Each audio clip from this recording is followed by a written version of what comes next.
Simon, Yes. we are in Sardinia for filming Italy Festival. What is your relationship with Italy? I've been coming here since probably the mid to late 90s. I try to come at least every couple of years to visit. I think the first time I came here, I had two small children, and the everywhere we went, we were accepted and accommodated really beautifully by the Italian people, and I have an appreciation for that. I always feel like there's a generosity of spirit and a warmth that hits you like a big hug when you arrive in Italy. The Mentalist was perhaps your greatest success.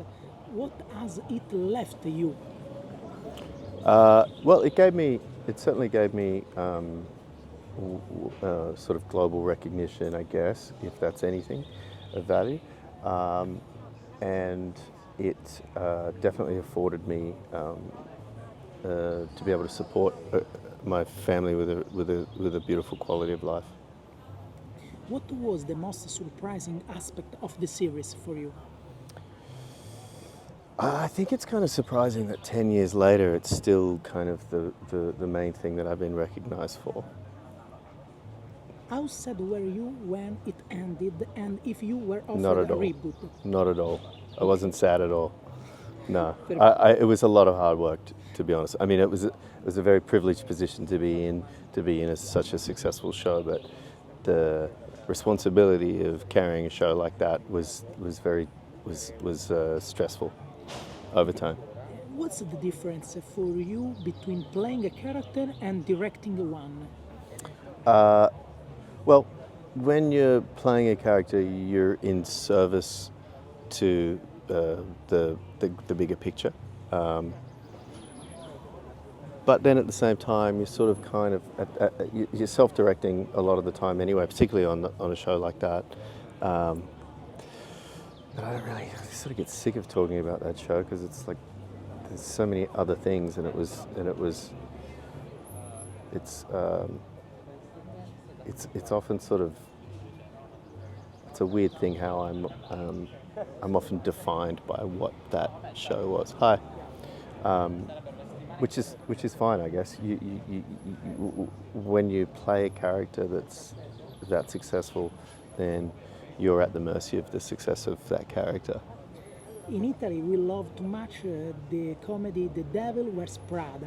What do you remember about that movie? Well, it was a great experience. I was working with Anne Hathaway, and we shot in we shot in New York. We shot in Paris. It was a wonderful experience. And what do you think about the reboot of the movie? Oh, look, I'm sure it'll be good. I mean, they have the framework and the success of of that original film, and I'm sure just the interest in the reboot alone is probably going to be enough to get people to go and see it, which is good. How do you choose your project now, today? Well, I'm kind of motivated less about what I think is going to be successful, and more by what interests me creatively. So, because I've worked on things that have had success, and it's not there's an expectation and a pressure to doing that doesn't necessarily sit well with me. I prefer to work on something that I feel challenges me a bit more creatively. So whether that's more character work, I get fulfilled. I always look for jobs that I think will fulfill me, and I don't mean fulfill me by make me more successful or more popular or make me more money necessarily, but I'm interested in things that will challenge me creatively and fulfill me creatively. Can you tell us about your next project, movie, TV series? Yeah, if I it's just did it. possible? I did a thing. I did a thing that came out. I think it was last year, called Boy Swallows Universe, that was on Netflix and it went around the world. And I played a real charactery bit on that.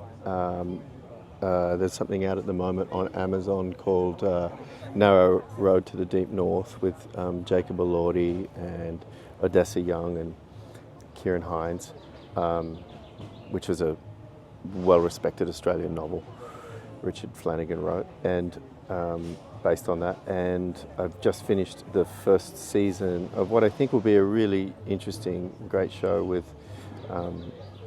based on the Patricia Cornwell novels called Scarpetta, which were the Scarpetta series was a very and I still believe is a very successful series of books that an American writer, Patricia Cornwell, wrote with Nicole Kidman and Jamie Lee Curtis, the fantastic Jamie Lee Curtis, Bobby Cannavale. Really good, interesting cast on that. David Gordon Green directs a bunch of the episodes, so that should be fun. I'm not sure when that comes out, but that should be sometime next year.